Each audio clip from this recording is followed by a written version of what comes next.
How can your neighborhood school be A rated, but ranked 4 out of 10 on Zillow? Welcome to the Orlando Real Estate Lifestyle. I'm your host, Phil Kruse. Today, we're going to be talking about school grades and school grades specifically here in Orlando. We're going to talk about the schools that just made the jump from B to A, how schools in the state of Florida get their grades to begin with. That includes charter schools, and how Orlando's school zones compare to the rest of the state. We're talking by the county level. And where does Zillow even get their rankings from, right? Where does that 4 out of 10 come from? Before I get started, though, of course, I am a real estate agent, and one of my main lead sources are listeners like you. So when it's your time to make a real estate decision, just give me a call, shoot me a text. My phone number is right here on your platform on YouTube or Spotify or wherever you're listening to this. Search for me online, Phil Kruse. That's Kruse with a K, Kruse. I'm all over Instagram, Facebook, LinkedIn, all the talks. Okay, you can find me on there. Just make sure you spell my name correctly and like and subscribe to my podcast on YouTube or wherever you're listening to. Again, and let's move forward here. Okay, let's not forget that a portion of all my real estate commissions go to charity, either a charity of your choosing if you work with me, or I'll donate it to the New Image Youth Center where I volunteer during the school year. Every Wednesday, I've been teaching improv there. It's a lot of fun. So, how do you make the decision as a parent here living in Orlando between public and private schools? Well, in one case, public schools are free, right? And private schools can be pretty damn expensive. Are you willing to drive your kid 30 minutes each way to attend private school? And what if the school right down the street from where you live just became A rated, but your kid's already enrolled in a private school or maybe a charter school that's far away? Would that sway your decision? I got really interested in school grades, obviously, when I became a parent and my kids started transitioning into public school. I'm a product of a public school system down in Miami, in Dade County. Had a great time at school, very diverse, learned a ton, and obviously can assign a lot of who I've become today from being in a diverse, amazing public school. So I got involved in the the School Advisory Council, also known as SAC. All public schools in the state of Florida have to have a SAC or School Advisory Council. If you want to get involved and learn more about how your school works, be able to meet and talk to your principal, the assistant principal, the different administrators, understand what the budgets do, where they come from, how they change year to year, how the school grades happen, which we're going to talk about today, and all the other little minor things that are specific to your school. You want to join SAC, you want to go, it's like once a month, once every couple months for an hour. I highly, highly recommend it. So I learned about school grading then. I did a podcast episode about a year and a half ago, but Orange County just released their grades. Really the state of Florida, not Orange County. The state of Florida released all their grades here. I'm recording this in early to mid-July. It's July 11th right now. They just dropped. It's exciting for all us nerdy parents out there. So school grades are important for public perception, okay, and for real estate prices, of course. People are emotional and they want to see that A grade. There's a reason we have rankings, right, in life, and school is no different. So Orange County just released the grades, as I mentioned, and like a kid checking the list to see if they made the varsity football team, right? All public school parents are dying to know where their school ranked. So the most important part is who made the jump from B to A. Now, before we get into that, did you realize that where your school is ranked as far as grade level directly affects the budgeting? If you're an A-rated school, you get more money. Isn't that crazy? Right? Don't you think the F schools might deserve more money? That's not how it works. So A-rated schools get more funding. I'm not going to provide the whole list of the schools that made the jump. Certainly not statewide. And in Orange County, we have a number of, in Central Florida, we have a number of counties. I'm going to focus on Orange and Seminole, and I'm going to focus on, kind of the most interesting schools that made the jump. So in Orange County, Pershing School, all right, near and dear to my heart. That's where my kids go to school. My third child is starting kindergarten this fall. Boom, made the jump to A-rated. Our amazing principal said that was going to happen. It did. Just north of here, in the Hourglass District, Lake Como School, another K through 8 like Pershing, is now A-rated. How about Edgewater High School over there in College Park? We always knew it was a great high school, and I never understood why it didn't have an A rating. We'll get into why it and other schools don't get A ratings, but it does have an A rating now. That perception is now there, which matches the awesome neighborhood that it is in, which is College Park. Seminole County, always considered a better school zone than Orange County, just because it as a county has been rated as an A county for many, many years. We'll get into that later as well. Lake Brantley High School, all right, fairly famous, right? They're finally A rated. Tuscaloosa Middle and Forest City Elementary are the three that I picked to highlight. There's other, obviously, other schools have made that jump, and I'll get into it later, where you can go on the Florida Department of Education website to find any schools that are pertinent to you and what they are ranked as. So how do these schools get their grades anyway? Is it on a county level? Is it on a state level? Is it national? All right, well, it's statewide. All right, so each state has their own ranking system. Other states in the country, maybe they don't even do school grades. Maybe they do something else. Okay, it's kind of convoluted and a little bit silly when you start to understand it. But school grades are based on up to 12 components. It could be 10. Some years they kind of change it. Each component is worth 100 points. So this most recent one was ranked like this. There's 5 achievement areas. All right, so English learning arts, grade, that's total for the whole school. And then for elementaries and K through 8s, grade 3 only, English and learning arts. So there's a lot of pressure on our third graders. Math, science, and social studies. All right, so that's 5 categories. Then you have 4 more categories for learning gains. Okay, what the heck does that mean? All right, so there's metrics. If you were a student who tested on your standardized testing at this level, a lower level, and you were able to make a gain that got you into another tier, you get a lot of points as a school for each individual student that makes that learning gain or shows growth. And they really focus on math and English, of course, but they really, and especially the lowest 25% in each subject. So they're really looking at the bottom rung, if you will, at least of the kids. We can call them that score the lowest on the standardized tests. If they look at the bottom 25% of those test takers, and if the school can get them to make that jump out of that 25% metric, bang, you get these big rankings. So the principals, the smart principals and administrators, they're working the system just like you would work your SAT test prep back in high school, or how you would work your studying in college for a particular exam. If you know that they're going to be doing it based off the homework problems or whatever, you better believe that the schools are doing the same thing. They're looking at those components. They're predicting what the state's going to do the following year, because the thing is, it changes every year a little bit. So it's not going to be the same next year. Maybe it will, maybe it won't, but usually it's not. And so they focus a little bit on improving those little areas instead of just focusing on the school outright. So it's like a philosophical thing, but at the end of the day, we as homeowners in the area, we as parents, we as human beings, we want to see that A ranking. And I think we can all appreciate it when the principal and their staff make it happen. There are a few other metrics, and it depends on whether you're in elementary school, a middle school, or high school. So we're not going to get into that. All right. So I mentioned to you about the gains, right? You got to make a learning gain. Okay. So how does that translate to a day-to-day at the school? Imagine this. They have their first round of testing at the beginning of the year at these schools. They held the FAST test. FAST, F-A-S-T, is an acronym. And they understand from the previous year's data and then an early test which students are going to be the ones and that are the ones that are in that bottom 25%. Okay. So throughout the rest of the year, the school is devoting more resources to those children.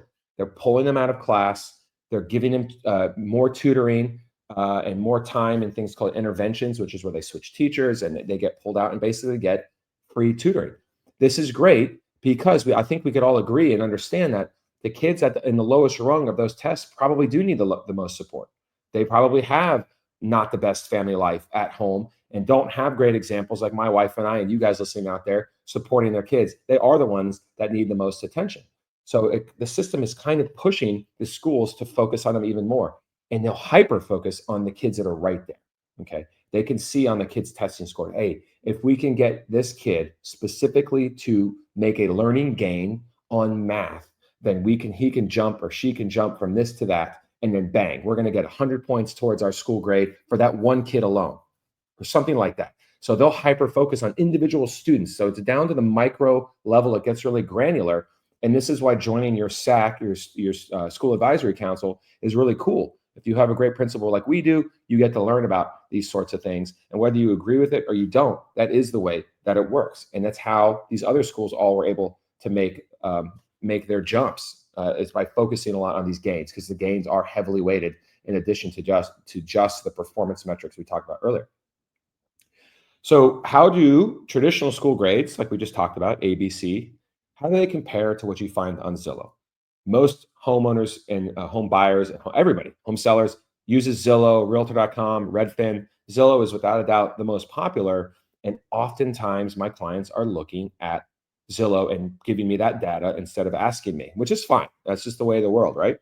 But I'm here to help. I'm here to support and offer perspective. So I had a client tell me, one time that they found a home on Zillow. They loved it. They're from out of the area, out of state, and they saw, the house, but the house was associated with a school where the rating was 4 out of 10. Okay, so 40%. What do you want? That's certainly an F in regular scores. So they were freaked out. So what they didn't know is that the key school for their kids in that neighborhood actually just became A rated. So, and of course, the estimate was way off, right? So the price of the home they wanted to buy was not accurately represented by Zillow's estimate. So the estimate's wrong. The school rating is wrong. Look, here's a perfect example. I just checked before this recording. Pershing School, again, the school that my family attends, is ranked on Zillow right now as a 4 out of 10. Now, if you're just an average person out there that doesn't educate themselves on school grades and thinks that platforms like Zillow have your best interest in mind, you're going to look at that and be like, I'm not going to put my kid in that school. I do want to live by my friends that moved to Orlando and they live in that, Southern Oaks, or they live, in the Conway area, but there's no way I'm putting my kid at a 4 out of 10 school. Well, guess what? It's an A rated school. It just became an A rated school. What if it said A rated on Zillow? The conversation would be completely different with that client. Okay. So it's a bit ridiculous. So make sure, even if you're looking elsewhere in the state or other states and you're going to move out or whatever, you're listening to this from out of state and you're going to move in, make sure you talk to me, talk to a qualified real estate agent so you can understand. Pershing is amazing. We switched principals a couple of years ago. Mr. Sanjay Brown is an amazing person, and he does such a great job, and all the teachers do. My kids love their teachers. They love their schoolmates. We love their friends' parents, and we have great parties with them, and they're all just great people, and it's just a great thing. It's a great community situation there, and everybody that goes there is basically 99% are zoned for the school, so they're all around there. So you want to take your friends to their kids' houses, they're right down the street, and they can ride bikes and they can walk. It's an amazing thing. So how does Zillow come up with that stupid ranking anyway? Where does that 4 out of 10 come from? Well, look, Zillow doesn't do it. They don't have a staff sitting there putting that stuff together. So they use a website called greatschools.org. Obviously, a 1 out of 10 ranking system. You can go on greatschools.org and dig into these factors if you want. They use test scores as well, but they use it in a different way. They just straight up look at the test scores and they plug it into their algorithm. They compare the standardized tests by all grades and all subjects. They don't break it down in a granular level the way the state of Florida does. They look for student improvement year over year, but it's not nearly as highly ranked, right? The gains, it's not nearly as highly ranked as it is for the state of Florida. They look at SAT, ACT scores for high schools, things like that. So it's a different algorithm, but here's where it gets really twisted. Their data is generally 1 to 2 years old. So Pershing just got ranked A. It was a B last year, still 4 out of 10. 4 out of 10 ain't a B. Come on, give me a break. So you got to just take that with a grain of salt and know that data is way old. They don't look at the learning gains properly and the growth and the attention, therefore, that the school is giving to these kids that need the most attention. To me, that shows great leadership in a school. That shows prioritization, right? You run it kind of like a business, right? That's what we want in schools. We want our kids to be taken care of. It's so, I don't even look honestly at the Zillow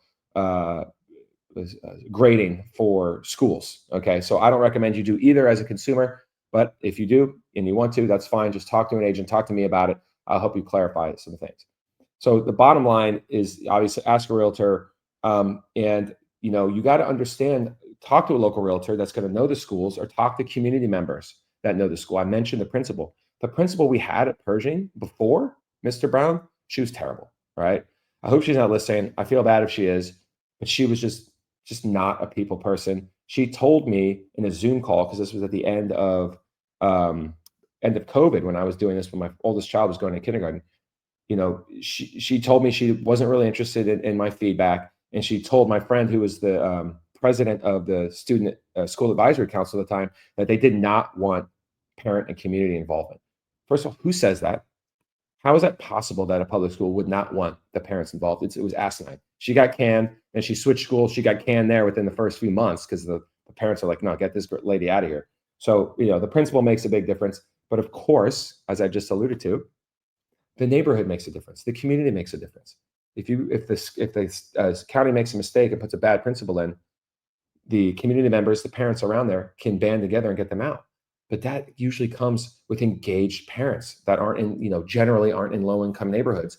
There's these big schools, these A-rated schools, Pershing, Lake Como, Edgewater, for example, the ones I focus on in Orange County, all surrounded by affluence, all surrounded by great neighborhoods, high real estate prices. Is it the good schools that are driving up the real estate prices? Or is it the real estate prices going up, therefore the people buying being more affluent, and then their kids being more well supported at home and quote unquote smarter, which is complete BS. It's not smarter. It's that they're given more knowledge by their parents and more support, more attention, more room to grow, more tools to grow. They're not smarter. They're just better treated, right? So is those affluent people moving in over time around the beautiful lakes in the area and stuff like that, and these old great neighborhoods, they're the ones pushing the grades up. In my opinion, that is really what's going on. But still, how do the state's biggest counties and our biggest counties compare, all right, to each other? So Seminole County, which has historically been considered the best school zone in Orlando, it's North Orlando.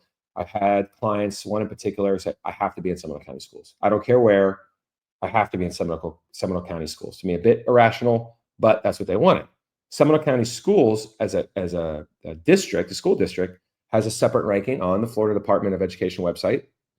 They rank all the counties. Seminole County has been rated A for over 10 years. Okay, so they've been great. Orange County is an A-rated county too. All right, but it's only been 2 years in a row. So this is our second year in a row where Orange County, which is much larger than Seminole, with a much higher population density, and therefore you could argue probably more lower income areas and schools that have more challenges due to that. Okay, we're now A-rated schools. How does that compare? Miami-Dade, A-rated. Duval County in Jacksonville, A-rated. Okay, Hillsborough County in Tampa, B-rated. Sorry, Tampa. It is what it is. They're another huge county, though. So, but even if you want to go to a private or a charter school and you're not interested in school grades, it should be on your radar how good the local community school is going, because the public school down the street should be something you consider because it ties to property values, And if you all of a sudden have a school down the street from your house, a public school that is falling apart, and you want to sell, that's obviously not going to help, because most of the people on average that are buying a home in a particular community, especially in and around downtown Orlando, are generally families, and the majority of them are looking for public schools, although certainly not all of them. So we have great charter schools in Orlando. We have great private schools in Orlando. There's a lot of options. We have school choice, so you can switch schools if you want. If you're okay with driving, if you're okay with paying big money to go send your kids to private schools, that's fine. That is one of the great things, and one of the many great things about living in the state of Florida, living in Orlando. I think Orlando is the best city in the U.S. All right, it's only getting better. We got no state income taxes. We're an hour from the beach. We got the biggest airport in the state. We're the most visited city in the entire country. Okay, we got SpaceX, the Space Coast, NASA over there. We got UCF, the top 3 largest university in the country, maybe number 1, depends on the year. We got Scott Frost back, baby. Let's go UCF. All right, UCF football I'm talking about. That's our new head coach who took us to the undefeated national championship game a few years back. The schools are a big part of why Orange County, Seminole County, and Orlando are such a desirable place for families, and one of the main reasons why people that move to the state of Florida, all right, where we have over 1,000 people moving here a day, the biggest piece of the pie of those people moving are coming to Orlando. Orlando is the fastest growing major city in the state of Florida, and this is one of the big reasons. If you're looking to move here, you're already here, and you want to make a real estate decision, hit me up. I'd be happy to help. There's no questions too small. Phil Kruse, that's Kruse with a K, Kruse. Don't forget that a portion of all my real estate commissions go to charity. I'm a listing specialist in this market. That means more than ever, where the buyers have a lot more power than they did a couple of years ago, even 6, 8 months ago. The buyers are definitely shifting over to a buyer's market, depending on which neighborhood you're in. Follow me on my podcast, like and subscribe, hit the bell, hit whatever button gets you to be subscribed, and turn on the notifications so that your phone dings you when I drop my new podcast, typically every Monday. Follow me on Instagram. I provide all kinds of great content, and on Facebook too, all about what's going on in Orlando. It's far from just real estate related. I also do a lot of interviews here on my podcast. I interview people. You'll see snippets of it on my social media. I do a post every Friday of what's going on this weekend. That's usually really helpful for a lot of people, helps them plan their weekend. And I'm happy to help you. Check out the link I'm providing in the description of my podcast, which will take you to the Florida Department of Education website for the rankings. And always know that your best life in Orlando is within reach. Keep embracing every moment. Cheers. Thanks for watching. Thanks for listening. Have a great day.